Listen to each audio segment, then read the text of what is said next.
Ser podcast. Soy Antón Meana. Y yo soy Pablo Pinto. Y si quieres saber cómo ser presidente del Olympique de Marsella con 34 años... No te pierdas este episodio, el segundo, de Carrusel Confidencial, el podcast de la cadena SER que escucha la gente del fútbol.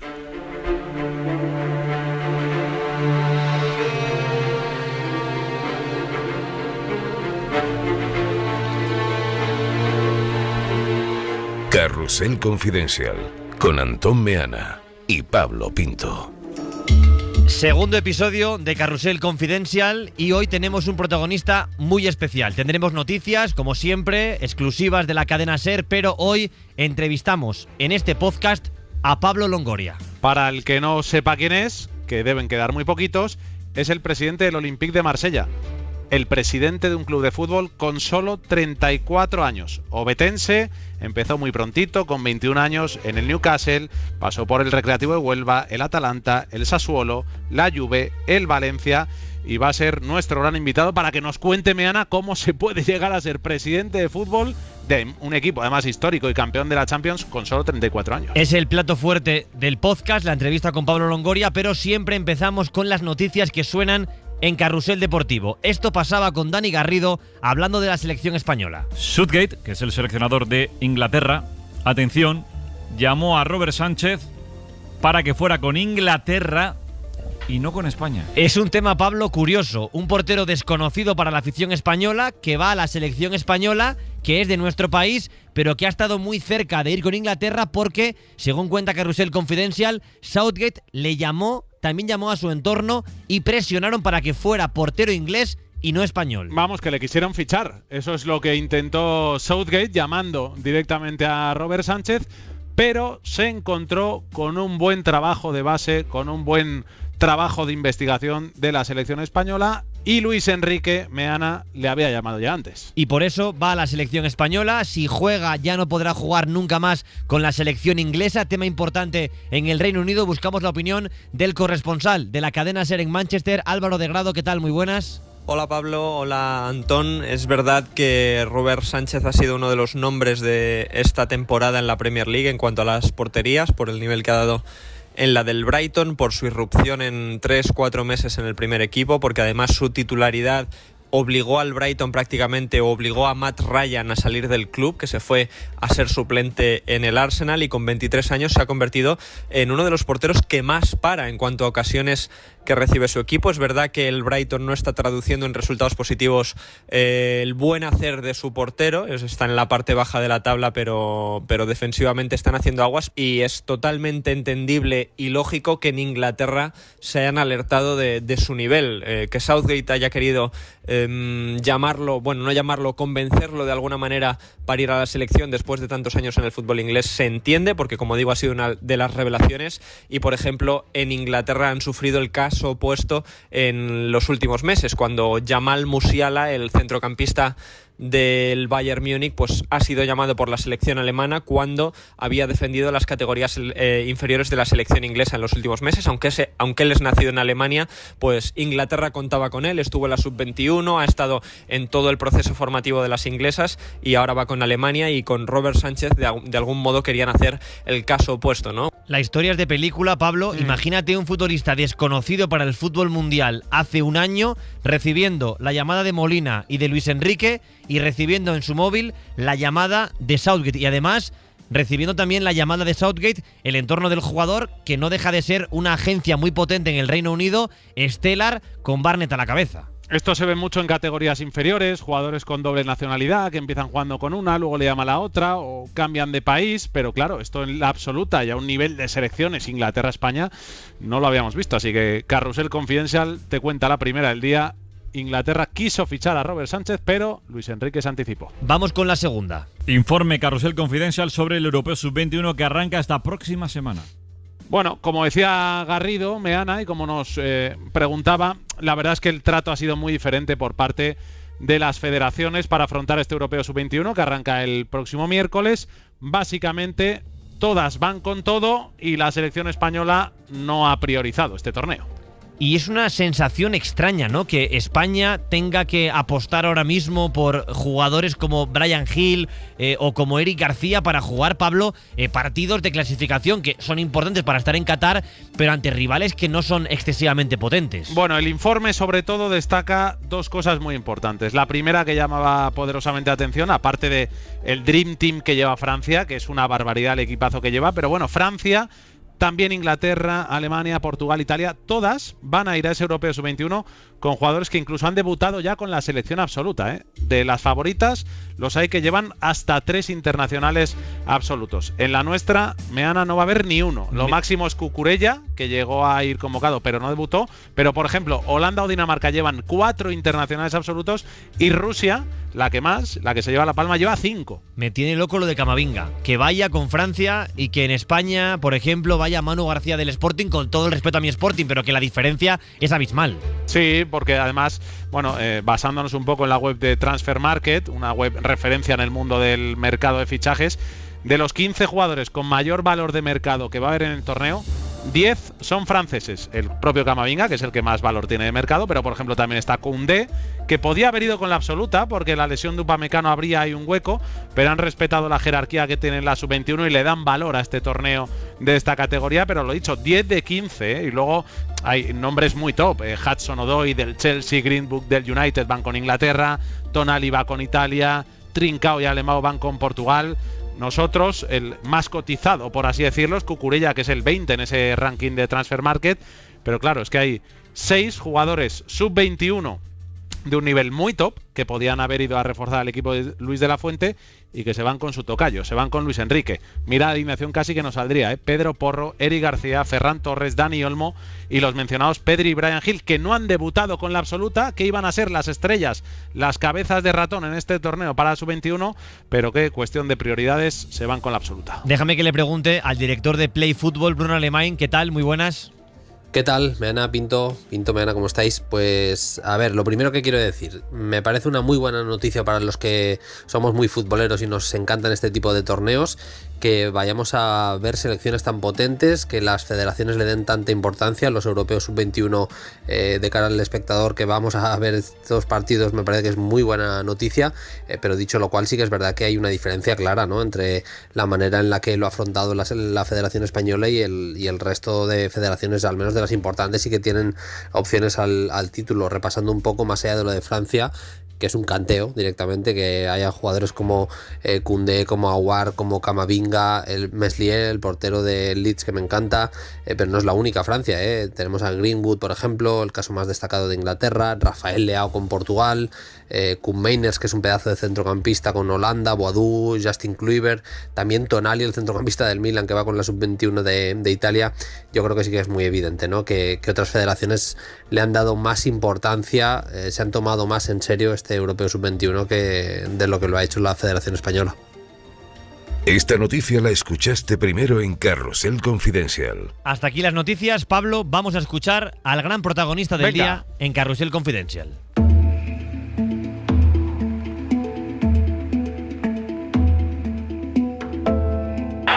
Et c'est fini. L'Olympique de Marseille a remporté la Coupe d'Europe des clubs champions. La malédiction des 38 années est passée. Un club français a enfin gagné une Coupe d'Europe. C'est l'Olympique de Marseille, vainqueur du... Esto que escuchan es el gol más importante en la historia de cualquier club francés. El gol que hacía campeón de Europa al Olympique de Marsella en los 90 ante el Milán. Es, por tanto, el club con el palmarés más importante de Francia. Un club con una solera tremenda en el fútbol europeo y tiene un presidente español. Lo decíamos en la portada de este episodio de Carrusel Confidencial, 34 años, asturiano, y después de haber pasado por media Europa, estando en los mejores equipos, en la Juventus, en el Valencia, ahora asume el reto de ser presidente del Olympique de Marsella y concede su primera entrevista a un medio español, a la cadena SER. Pablo Longoria, presidente del Olympique de Marsella, muy buenas. Hola, muy buenas. ¿Qué tal la experiencia? ¿Qué tal los primeros días como presidente del Olympique de Marsella? La experiencia espectacular desde que llegué al club en agosto Y sobre todo los primeros días pues vamos a definirlos como ajetreados, llenos de trabajo y tratando de adaptarse a una nueva posición. El reto es mayúsculo. Un directivo español como tú, te voy a tutear si me permites, que ha trabajado en direcciones deportivas, en el Valencia, que ha trabajado para fichar a los mejores jugadores de la Juventus, del Atalanta, del Sassuolo, después de haber formado esta plantilla desde el punto de vista de director deportivo, asumes ahora el reto de ser el presidente. Es una responsabilidad enorme. La responsabilidad aumenta, pero siempre he dicho una cosa en mi vida y ha sido asumir retos. Creo que asumir retos es una de las cosas que uno, siempre que es ambicioso en la justa medida, uno tiene siempre que afrontar y uno siempre tiene que tener seguridad en sí mismo. Desde el momento en el que el propietario me propuso asumir este reto, sin lugar a duda, pues no había mucho que pensar y sobre todo lleno de ilusión.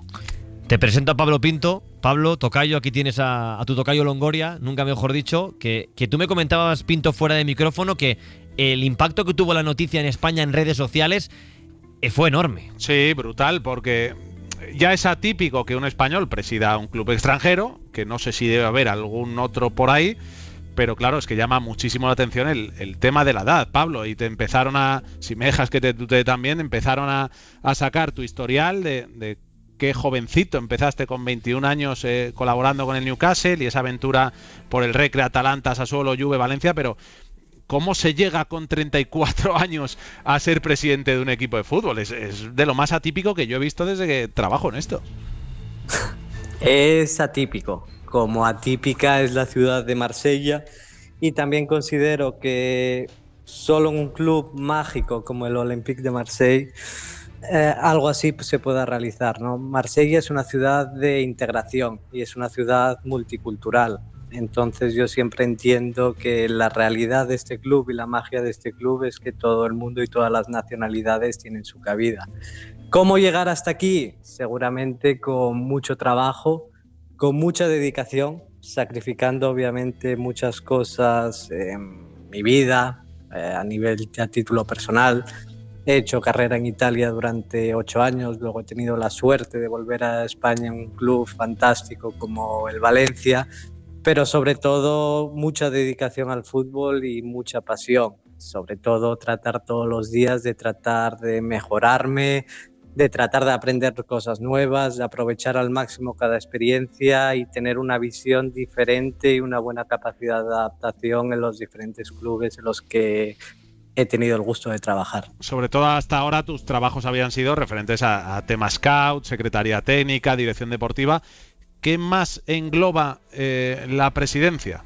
Más allá de fichar jugadores y planificar y fichar evidentemente a un entrenador, como es el caso de Sampaoli. Obviamente tiene una visión diferente. Creo que el principal objetivo, y así se ha comunicado del propietario con el cambio realizado, ha sido devolver el fútbol al centro del proyecto, que considerábamos que era necesario dar un enfoque muy futbolístico en una ciudad que vive en todos los sentidos el fútbol y que es una conexión realmente sorprendente la que vive la ciudad en su día a día con el club de fútbol. ¿Qué es lo que cambia sobre todo? Tener una visión mucho más global del negocio. Tratar de tomar decisiones siempre con un componente deportivo y entender que todas las pequeñas decisiones o grandes decisiones que se toman en el interior de un club de fútbol tienen una repercusión sobre el terreno, y tratar siempre de tomar todas las decisiones estratégicas con una orientación puramente futbolística.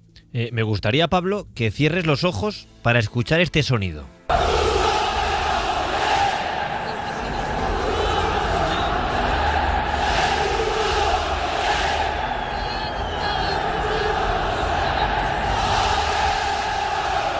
Es el sonido ambiente del Velodrome con gente, del Velodrome lleno, del estadio más caliente del fútbol francés. ¿Te imaginas de presidente dentro de, ojalá, poco tiempo, sentado en el palco y viendo el Velodrome así de lleno? Es un sueño.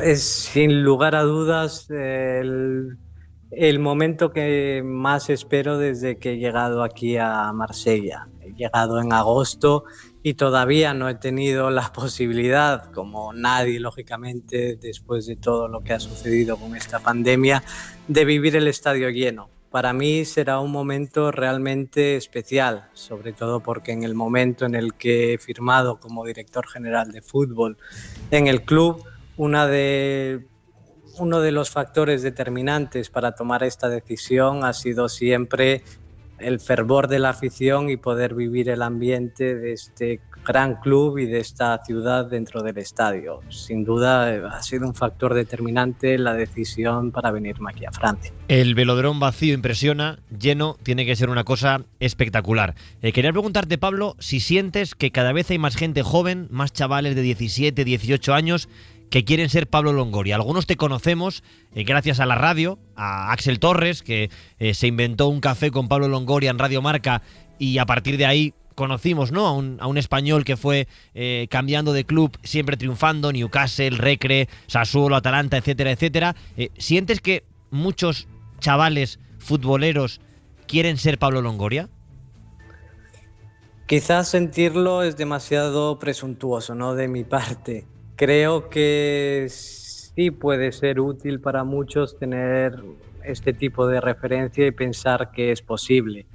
Al fin y al cabo, yo nunca he jugado a fútbol y siempre he tratado de construirme a mí mismo. Y si puedo servir de ejemplo a alguien de que es posible y es posible realizar una carrera en el fútbol mediante el trabajo, la dedicación, el dedicar mucho tiempo y mucha pasión, sin lugar a dudas, es un motivo de orgullo para mí que alguien pueda pensar en que yo sea un referente. Y al mismo tiempo, si alguien pudiese pensarlo, para mí el tratar de estar a la altura, no defraudar y seguir dando pasos para poder seguir obteniendo buenos resultados y poder seguir construyendo cosas, sin lugar a duda es un motivo y es un aliciente que al mismo tiempo me genera una presión a mí mismo de tratar de no defraudar a nadie ni a nadie que haya confiado en mí. Como colaboraste con los medios, te voy a pedir un ejercicio para repasar esa trayectoria que te ha llevado hasta la presidencia, de el aprendizaje en una frase que te haya dejado cada uno de los pasos que has dado. Empezando por esos meses en el Newcastle con 21 añitos. ¿Con qué te quedas? Adaptarme al fútbol europeo y a una nueva visión del fútbol. ¿En el Recre? Aceptar la presión y aceptar el fracaso. ¿En ese Atalanta tan en boca de todos últimamente por la eliminatoria con el Madrid? Aprender el trabajo como ojeador y sobre todo entender la importancia de trabajar con los jóvenes. ¿En el Sassuolo?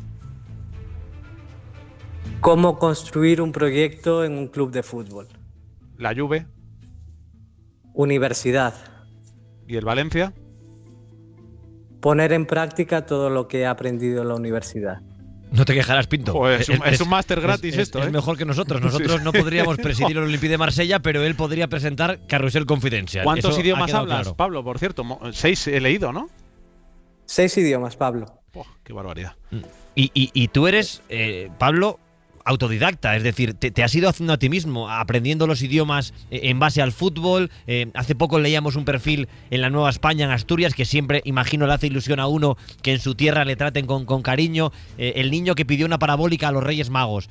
Has ido aprendiendo el mundo del fútbol y de los idiomas de una manera completamente libre, ¿no?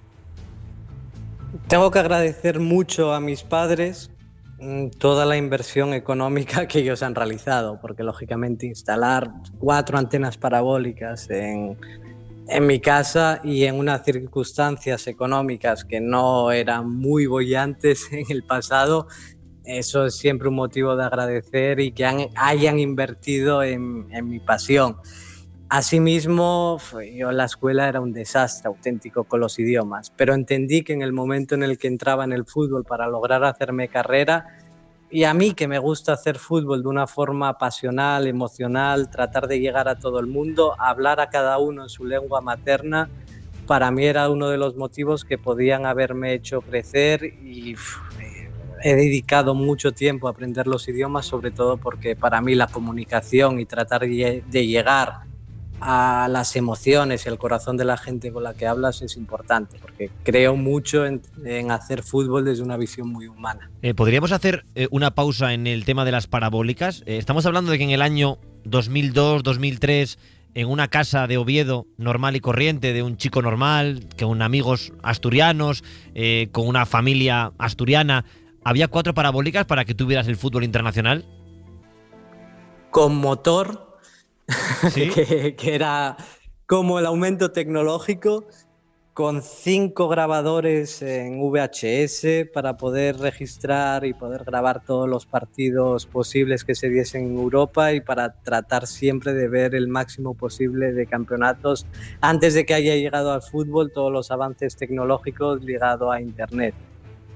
Yo recuerdo vivir contigo cuando recibiste la primera clave de Y Scout, que también ha sido como un salto enorme, ¿no? en el mundo del fútbol, la evolución para los chavales que quieren ser Pablo Longoria, que desconozco qué quería ser Pablo Longoria, si quería ser Maldini o Axel Torres o si quería ser presidente, alto ejecutivo de un club, pero para los chavales que ahora quieren ser Pablo Longoria, cómo ha cambiado, ¿no?, la tecnología y la forma de llegar a ver los partidos de todo el mundo. Ha cambiado. A día de hoy uno prácticamente puede ver cualquier tipo de partido en el mundo, puede verlo prácticamente a tiempo real, pero asimismo significa un hándicap, porque eso es mucha más especialización. Yo siempre digo que lo importante en la vida es tratar de ser concreto. A día de hoy, pero en cualquier ámbito de la vida, hay un exceso de información increíble. Lo importante siempre es tratar de ser concreto y tratar de distinguir las cosas que son útiles y las cosas que a uno le pueden hacer marcar la diferencia y tratar de buscar la especialización y lo concreto. Es un avance tecnológico, lo considero asimismo que como cualquier exceso de información, uno tiene que saber muy bien elegir hacia dónde orientar su carrera profesional y la búsqueda de objetivos ante tantísima información que uno puede recibir en el día a día. Yo tengo 2 de pura dirección deportiva. Ya saben, Meana, que yo soy un director deportivo frustrado, así que aprovecho que tenemos a Pablo para preguntarle. Para mí, no sé si estarás de acuerdo o no, lo más difícil que hay en la dirección deportiva a la hora de fichar a un jugador es, yo me pongo a ver un partido y digo, vale, el bueno de este partido es el lateral derecho y el delantero centro, pero extrapolar eso al equipo en el que tú estás como director deportivo en ese momento y decir, aquí me rendiría o aquí no me rendiría, no sé si me explico. Es complicado siempre, porque yo considero que lo más importante a la hora de fichar a un jugador es sobre todo el perfil.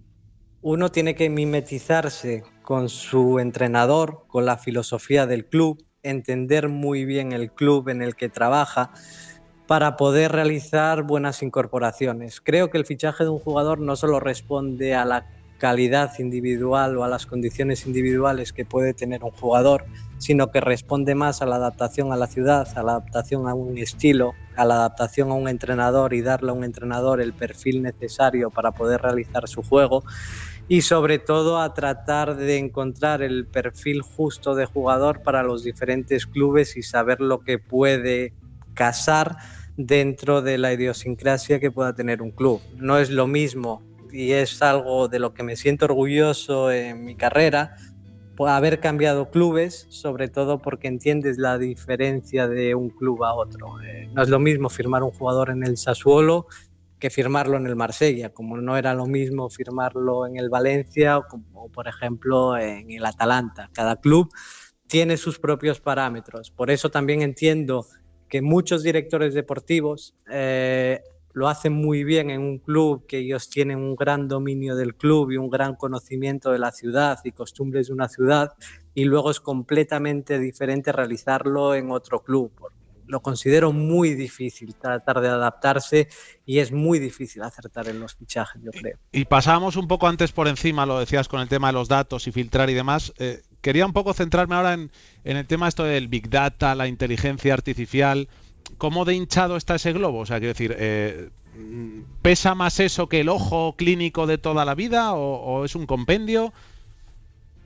Para mí es equilibrio, porque la vida es una cuestión de balance, es una cuestión de equilibrio. Por ejemplo, una de las primeras decisiones que hemos tomado en el club ha sido de cambiar la estructura deportiva a la hora de oficializarla, y nosotros no tenemos un director deportivo al uso en estos momentos, sino que tenemos un director técnico y un director de rendimiento deportivo basado en la estadística. ¿Qué significa esto? Para mí hay que saber utilizar muy bien toda la tecnología y toda la tradición que tú tienes a disposición. Es muy importante hacer un buen scouting, un buen seguimiento, un buen análisis técnico, táctico, de adaptación personal de los diferentes jugadores, como asimismo la gran cantidad de datos que se generan a día de hoy en el mundo del fútbol. Hay que saber analizarlos y hay que saber canalizarlos para interiorizar el propio producto hacia el club. Nosotros, por ejemplo, trabajamos con métricas físicas muy particulares, con métricas técnicas adaptadas en estos momentos a San Pauli. También entiendo que hay un factor que siempre es la sensibilidad. Hay ciertas cosas que la estadística no te puede dar, y es donde entra siempre el talento individual, porque al fin y al cabo nosotros trabajamos con capital humano, trabajamos con personas, y el hecho de poder tomar decisiones sobre personas basadas en una tecnología es complicado. Por tanto, siempre existe ese componente de feeling.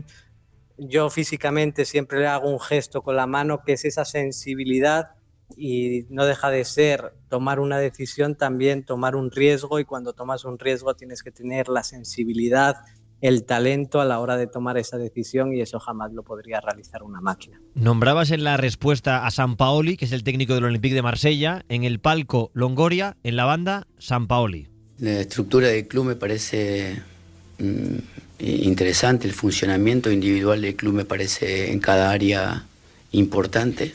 ¿Por qué Sampaoli, Pablo? ¿Por qué eliges a un técnico como Jorge Sampaoli para tu proyecto como presidente del Marsella?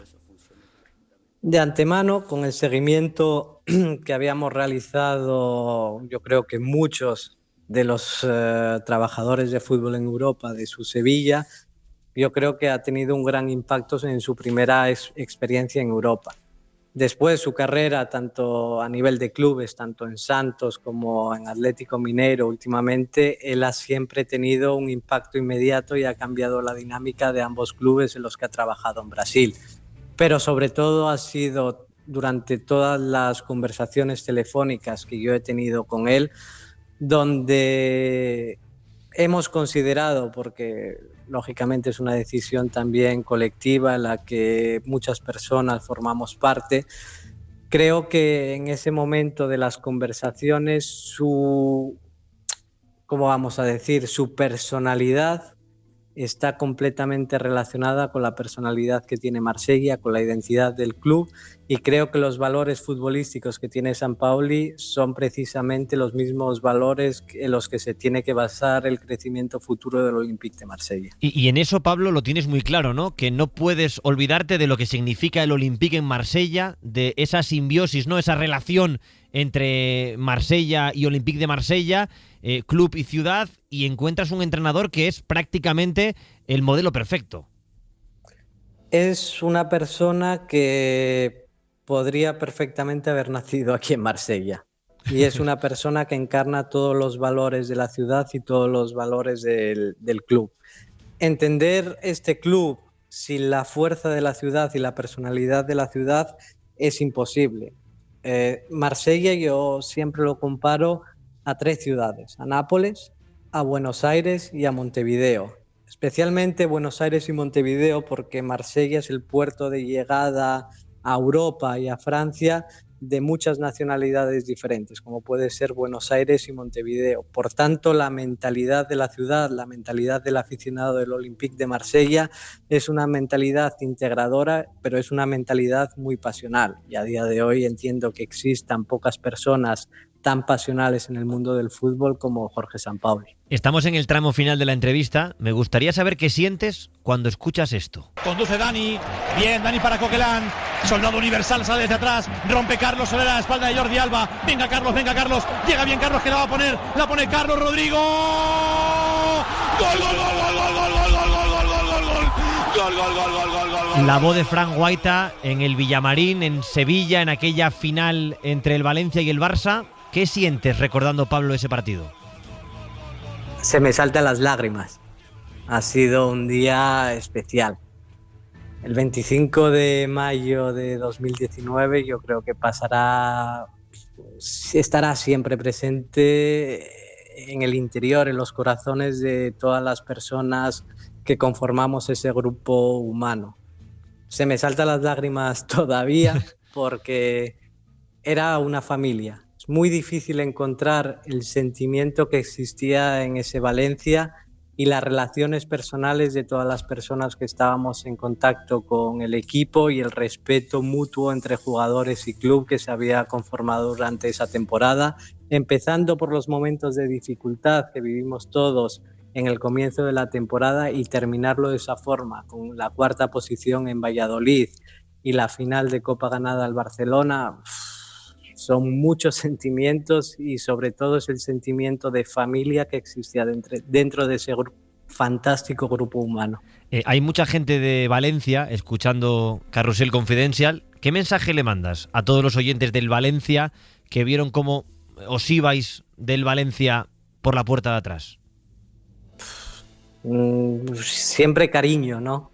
Mantengo mi vida en Valencia, siempre que puedo voy a Valencia, pero sobre todo lo que ha transmitido esa afición al equipo en los momentos de dificultad es algo que alguien que ha estado en contacto con ese grupo es muy difícil de olvidar, y sobre todo el sentimiento, y lo único que puedo transmitir es el agradecimiento por todo el cariño que nos han transmitido en todo momento a todos nosotros. Te voy a dejar con un test final que tiene preparado tu tocayo Pinto. Es que he visto lo bien que ha funcionado el otro, voy a querer 3 nombres. ¿Te acuerdas de tu primer fichaje?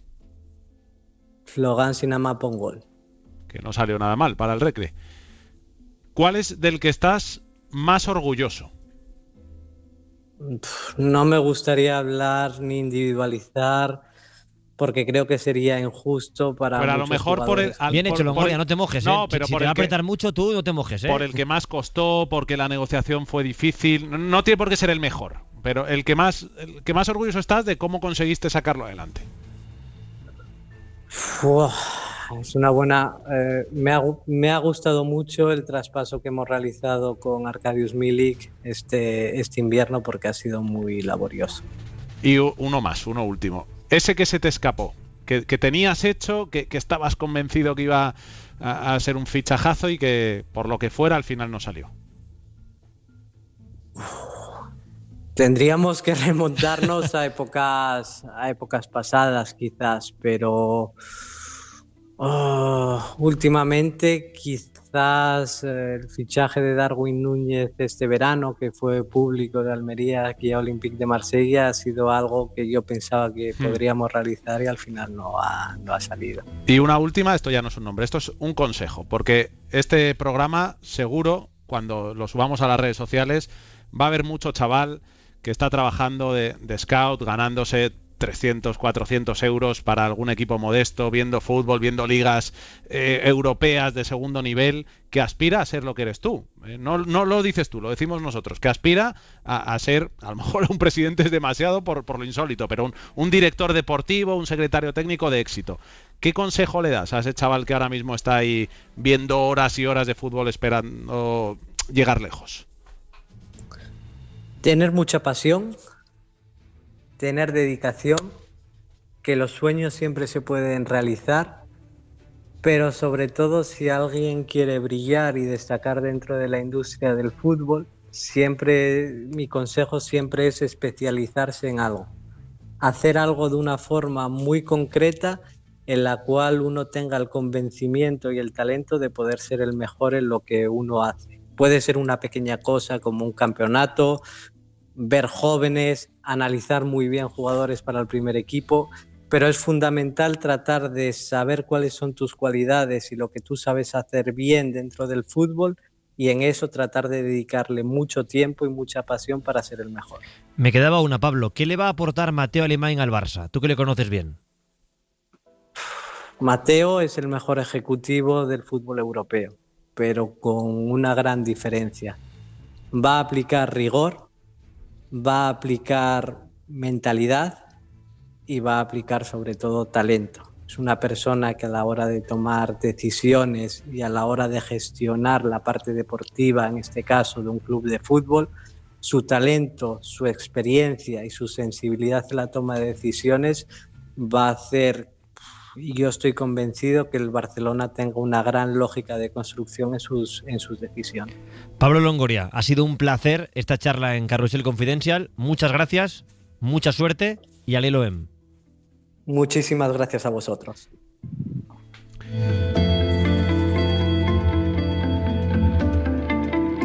Parece, Pinto, que es difícil mejorar esto, pero creo que lo vamos a conseguir. Qué pasada, ¿eh? Pero claro, si venimos de un jefazo, habrá que ir a otro, ¿no? Otra en este caso. Yo creo que sí. Es la sección final del programa, es la sección con la que terminamos Carrusel Confidencial. Carrusel Confidencial, el podcast de la cadena SER que escucha la gente del fútbol. La semana pasada estrenamos la sección, las noticias exclusivas que marcaron la vida de los periodistas de la cadena SER. Empezábamos con el director del Larguero, Manu Carreño, no podíamos bajar el escalón. La directora de deportes de la cadena SER, Laura Martínez, ¿qué tal? Muy buenas. ¿Qué tal? Buenas tardes. ¿Cuál puede ser esa noticia? ¿Cuál puede ser la noticia con la que te quedas de todas las que has dado en tu época de reportera, siguiendo al Barça, siguiendo la selección española, directora de deportes? ¿Podrías quedarte con alguna? Me voy a quedar con dos. Vale. Una de cuando seguía al Barça y otra de cuando seguía la selección española. Perfecto. Una de cada. Venga. La del Barça, nos vamos a 2002. Me encanta. Entrenador Louis van Gaal. ¿Os acordáis, no? Tenía Aquella que época. Ser duro ser reportero siguiendo al Barça de Van Gaal. Sí, sobre todo. Había que ser siempre positivo. Siempre positiva, sí. Sobre todo si estabas empezando, tenías que levantar la mano en la rueda de prensa y decir, ay, Dios mío, ¿cómo me va a contestar y tal? Pero bueno, lo que pasó es que recuerdo, era un día de entre semana, yo estaba haciendo guardia en el Camp Nou. Un periodista hacer guardia significa, bueno, pues estar en las inmediaciones del estadio para cuando acabe el entrenamiento, poder acercarte a algún jugador, antes se podía, y preguntarle cómo han ido los entrenamientos, incluso pedir alguna entrevista.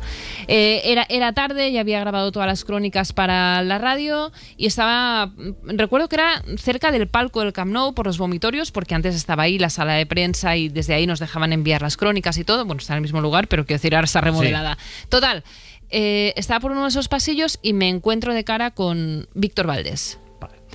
Pero con un Víctor Valdés fuera de sí. No había nadie en ese momento. Y tú eso lo ves en la cara de Víctor. Y yo lo veo en la cara de Víctor, que acaba de salir de la zona del palco, venía de un despacho, tenía los ojos humedecidos y caminaba, pues estaba muy mal, o sea, hasta el punto que yo, que le conocía poco, porque llevaba poco siguiendo al Barça, me paro y le pregunto, Víctor, ¿qué te pasa? ¿Cómo estás? ¿Te puedo ayudar? Entonces se para y me cuenta, vengo de una gran bronca, me han vuelto a bajar al B y le he dicho a Van Gaal que yo no voy a jugar al B, que ya me pueden esperar, pero que a mí no me vuelven a bajar. Entonces me quedo blanca porque, claro, era un notición en ese momento. Era el momento, ¿os acordáis que se disputaban la titularidad con Reina? Que estaba empezando a ver si subía Valdés o no. Ya había habido en algún partido que le había subido al primer equipo, pero seguía alternándole con el B. Y ahí Valdés estalla, no puede más, y me lo encuentro en el momento que le acabo de decir a Van Gaal que no, que él no se vuelve al B. Y está, ya te digo, con los ojos humedecidos, fatal, fuera de sí. Se para un ratito, me lo cuenta todo y me dice, pero te pido un favor, no se lo cuentes a nadie. Es que eso, cuando hacen eso... La coletilla más molesta de la historia del periodismo. No se lo cuentes a nadie, te ayudaré, pero por favor, esto que quede entre tú y yo, lo tengo que hablar con mi representante, ya hablaremos contigo, tal, no sé qué, pero por favor, hazme este favor, no lo digas, tal, no sé qué. Y yo, que era joven, que empezaba, que el chaval también era muy joven y que estaba mal. Que te venía de lujo, vamos, contarlo. Me venía de lujo contarlo, pero me callé. Y así aprendiste una lección del periodismo que te ha venido bien, que sí, que es fundamental. Te da rabia no haberlo contado. Me da rabia no haberlo contado y me da rabia que luego yo sí que pensé que me daría una entrevista o tendría algún gesto y no lo tuvo. Y no hubo. No, y eso no me gustó nada. Luego mucho vacil y jiji jaja, pero no, la entrevista no me la dio. Y coincidiste con Valdés años después sí, en claro, el campeonato del mundo más importante de la historia de España. Ese es, el del 2010 en Sudáfrica. Día de la final, estamos yendo hacia el estadio, estamos, ¿qué serían? Las 4 de la tarde, cosas así, antes de la final, y bien, pues me llega un soplo, lo que se llama un soplo antes de una final, y no me dicen la alineación, pero me dicen va a jugar Pedrito.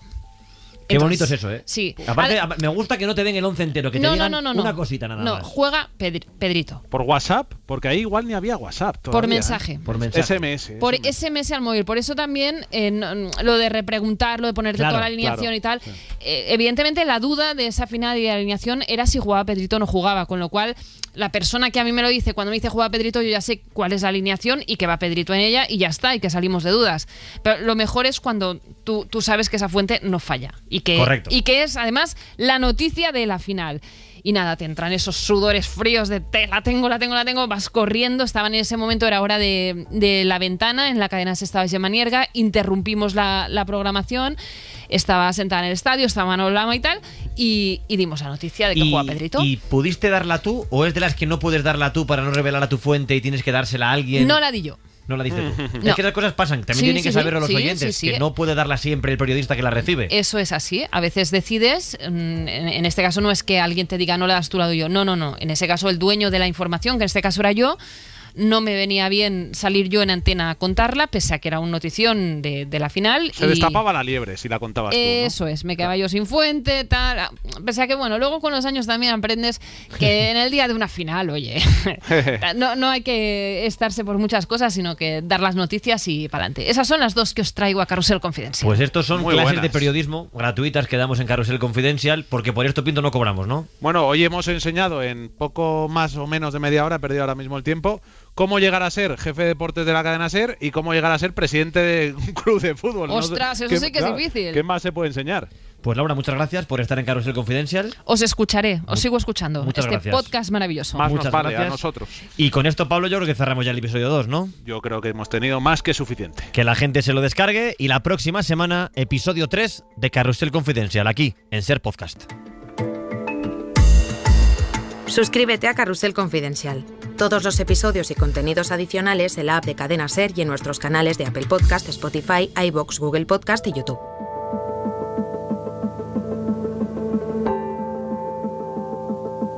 Escúchanos en directo en la SER sábados y domingos a las 2 de la tarde en Carrusel Deportivo.